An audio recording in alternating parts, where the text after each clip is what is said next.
Hello అండి. ఈరోజు recipe వచ్చేసి జొన్న దోశ అండి. 2 కప్స్ జొన్నలు అండ్ 1 కప్ మినపప్పు తీసుకొని 4 అవర్స్ నానబెట్టుకొని ఇలా మంచి గ్రైండ్ చేసుకొని ఒక 2 అవర్స్ పెట్టుకోవాలి. ఆఫ్టర్ దట్ సాల్ట్ వేసుకొని మనం ఇంక ఇలా మంచి మిక్స్ చేసుకొని ఆయిల్ ప్యాన్కి మంచి ఇలా రాసేసుకొని ఆనియన్తో అయినా మన ఆయిల్ బ్రష్తో అయినా రాసేసుకొని నీట్గా దోశ అయితే వేసేసుకోవాలి ఫ్రెండ్స్. మనకి ఏ షేప్లో కావాలంటే ఆ షేప్లో వేసేసుకోవచ్చు దోశ. సో ఈ జొన్న దోశ అనేది చాలా చాలా హెల్దీ అండి. ఇప్పటి కాలంలో అయితే ఆ డయాబెటీస్ వాళ్ళకి, అలాగే వెయిట్ లాస్ కోసం ట్రై చేస్తున్న వాళ్ళు చాలా చాలా వీడియోస్ చూసి చాలా రెసిపీస్ చేసి అవన్నీ పెద్ద టెన్షన్ కాకుండా ఇలా సింపుల్గా మనం దోశ బ్రేక్ఫాస్ట్ అవుతుంది. అలాగే మనకి వెయిట్ లాస్కి అండ్ డయాబెటీస్ వాళ్ళకి కూడా చాలా చాలా యూజ్ అవుతుందండి రెసిపీ అనేది.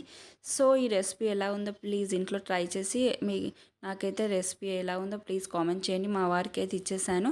మేము ఇంట్లో అప్పుడప్పుడు చేసుకుంటామండి. మాకు డయాబెటీస్ అవి లేకున్నా కూడా ఇంట్లో ఇప్పటి నుంచి హెల్దీ ఫుడ్ అని సో ట్రై చేశాను. ప్లీజ్